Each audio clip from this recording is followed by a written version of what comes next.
Hi everyone, welcome back to English 221. This is for our class for Wednesday, the 31st. And as you know, we had a snow day on Monday. And if the college is calling a snow day, then technically that's supposed to apply to online classes as well, in the event that inclement weather should interfere with things like internet signals and electricity. So since we're early on in the semester, I thought it would make sense just not to have class. And then what we could do is catch up because we really haven't gotten into any curriculum yet. If you remember, for the first class, I basically just introduced myself and reviewed the syllabus and asked you to introduce yourself on the discussion forum. And in terms of my introduction, I was born and raised in New York City, attended college in upstate New York, the University of Rochester, in hopes that their catalogs would be correct and I would experience a, quote, real winter, unquote, which I did, and found that perhaps it wasn't as romantic as I thought. I majored in English, minored in psychology, so that I could prepare for law school. However, I took a Shakespeare class that changed my life, and I realized that really what I wanted to do was not go to law school, but focus on Shakespeare and his contemporaries, which I did. I went to graduate school to do that.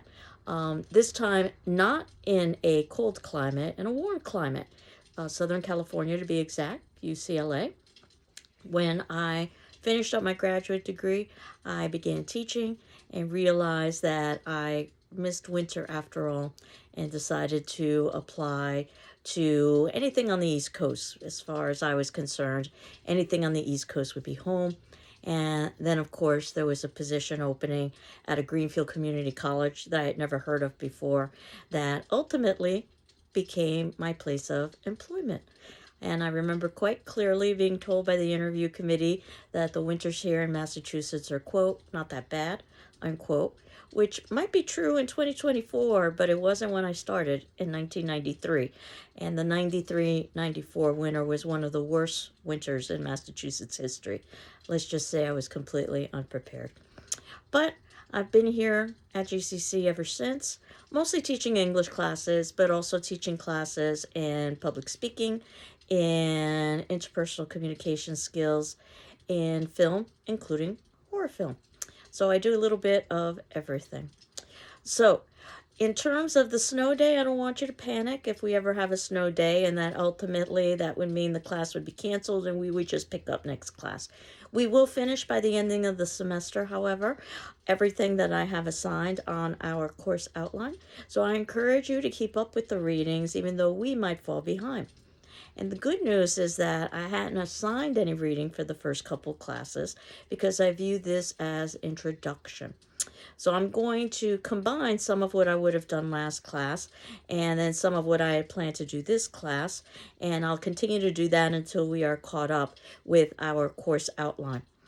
And what I wanted to do was to have you watch some introductory videos to give you a sense of who Shakespeare was and what his time was like, and some of the questions about his biography and authorship, which you may or may not know already.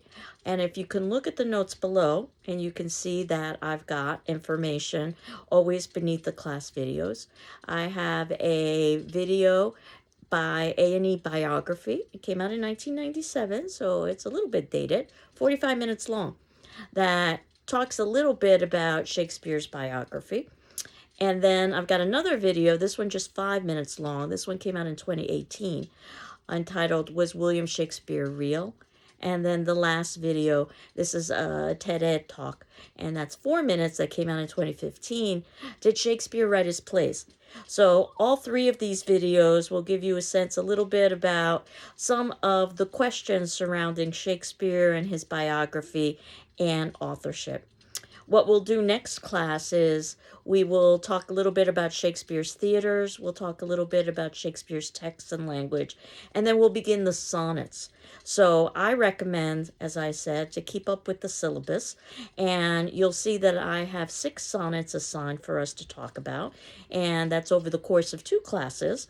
If all goes well, I can finish up the sonnets at the time that I had initially planned to, so that we can begin our first major play, A Midsummer Night's Dream.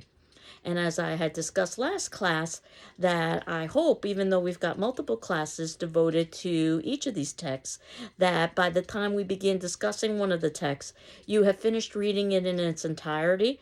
And while we're discussing it in class, then you're moving on to the next text. That would be ideal, though I understand that life isn't always ideal. So, in terms of your readings and where to find the sonnets and also where to find A Midsummer Night's Dream, I did not assign a textbook for this class, as you know. Shakespeare's public domain, so you can find Shakespeare just about anywhere.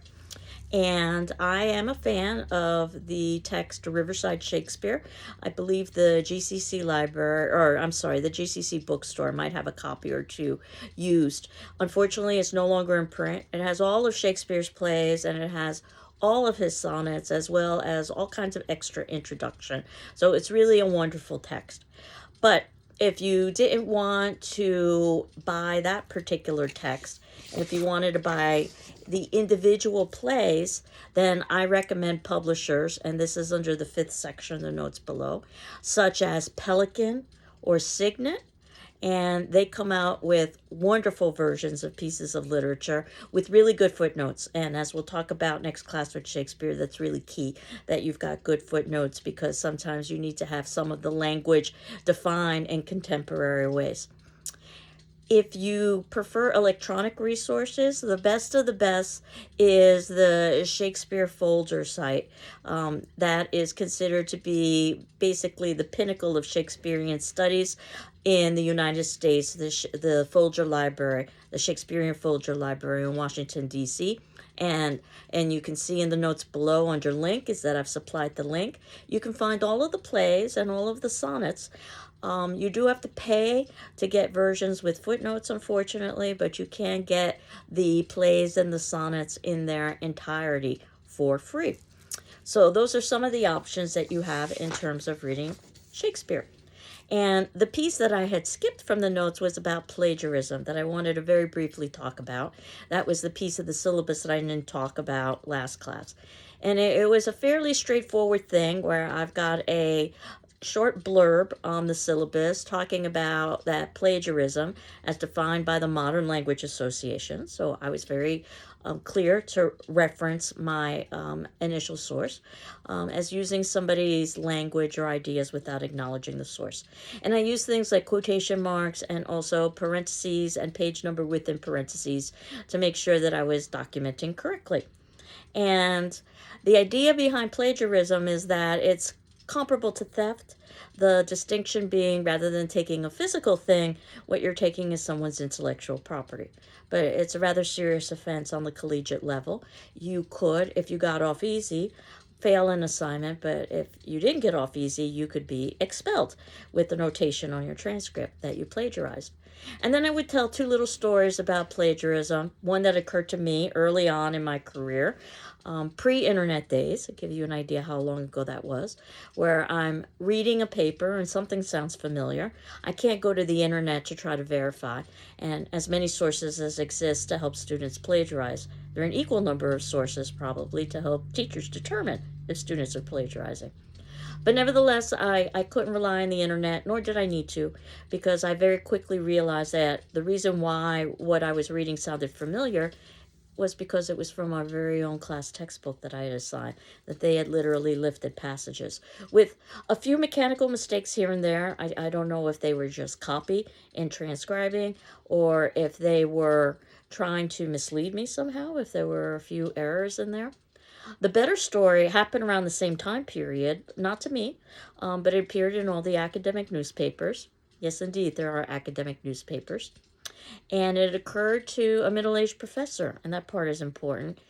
He too is reading papers, realizes something sounds familiar, cannot go to the internet to try to find the source, and realizes as he mulls it over that the reason why it sounds familiar is not because he's read it before, but because he wrote it himself when he was an undergraduate, decades earlier. It was one of his old papers, having something to do with a fraternity that was recycling papers from former brothers. But the long and the short of it, which is a Shakespearean expression, by the way, is that ultimately this student had the poor fortune of handing in his own professor's work from decades earlier. And that gives you an idea of just how absurd plagiarism can be. And that usually sufficed, in terms of plagiarism in my little speech. Of course, with artificial intelligence, things have changed dramatically and are changing dramatically, sometimes by the day. I ask that in this class that you not use artificial intelligence. Note that I did not ask you not to use artificial intelligence in other areas of your life. I think that artificial intelligence can be wonderful or it can be terrible, much like anything, depending on how it's used or misused. And if you know anything about film, and I happen to be a fan of film, then you probably know of The Terminator. And if you haven't seen that movie, I recommend The Terminator 2 over Terminator 1. You can see what happens when artificial intelligence becomes self-aware. Spoiler alert here, nothing good. So that said, if you're a fan of television, and I also am a fan of television, then you might be familiar with Star Trek and what happens when technology gets to the point that ultimately humanity can live in comfort. Well, we spend our time searching for knowledge purely for self-improvement. And I don't know if either of those extremes will come to fruition with artificial intelligence. I expect it's someplace in the middle. But I suppose the primary reason why I'd like you to avoid artificial intelligence is because I'd really like to develop thinking skills in this class. So the only way to do that is to basically exercise your brain, and rather than rely on outside technological resources, so that hopefully you can transfer those skills, those thinking skills, to other areas of your life, including artificial intelligence. So it was as recently as about a year ago or so where an attorney made headlines by using artificial intelligence to put together a court brief, presenting it to the judge, after verifying through artificial intelligence that the sites that he cited were indeed authentic. And the judge tried to verify and realized through paper sites, not necessarily internet sites, that all of this had been fabricated by the artificial intelligence, no less. So lots of discussion as to how this could have happened. Was there an error in the programming, which I think is somewhat problematic if we're relying on artificial intelligence and it's giving us incorrect information? Is artificial intelligence deliberately trying to deceive, which suggests self-awareness? That's an even bigger problem. I've heard language such as hallucination, that artificial intelligence has the capacity to hallucinate. I also find that quite troubling.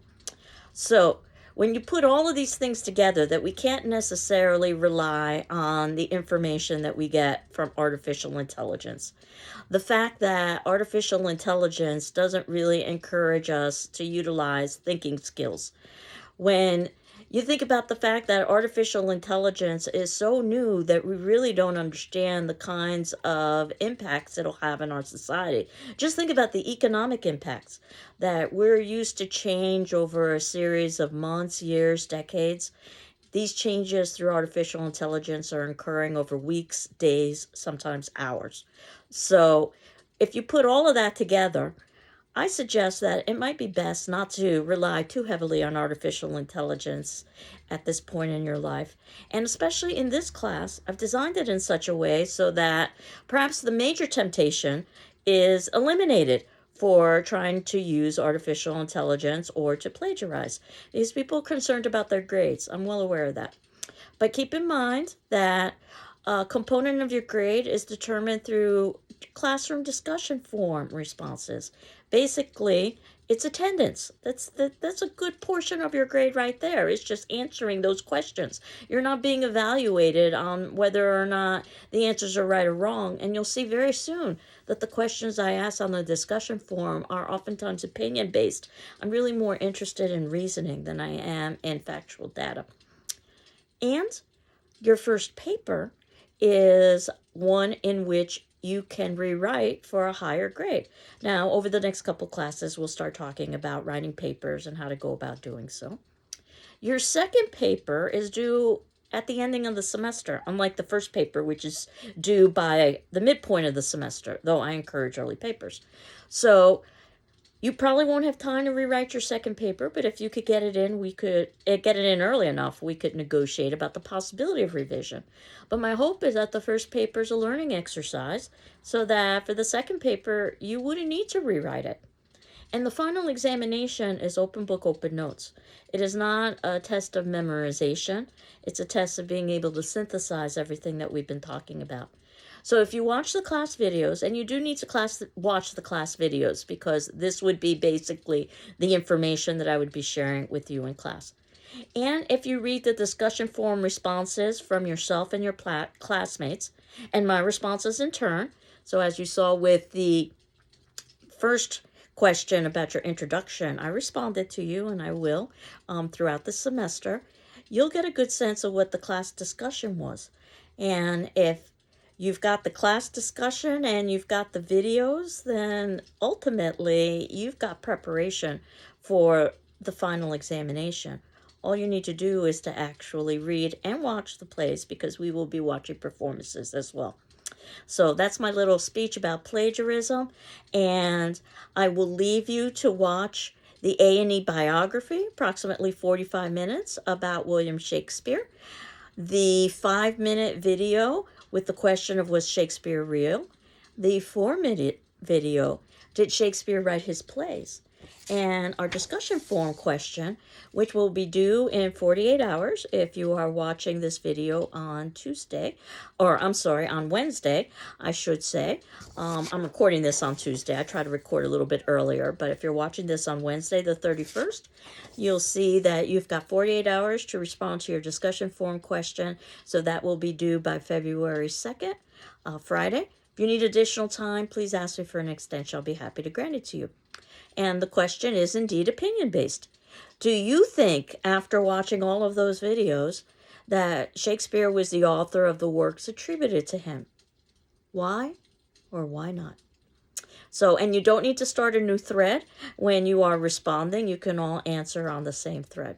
So, I hope you're doing well. I'm doing well, and we will continue on next class to talk about theaters, to talk about Renaissance language, and to talk about sonnets. Take care. Bye-bye.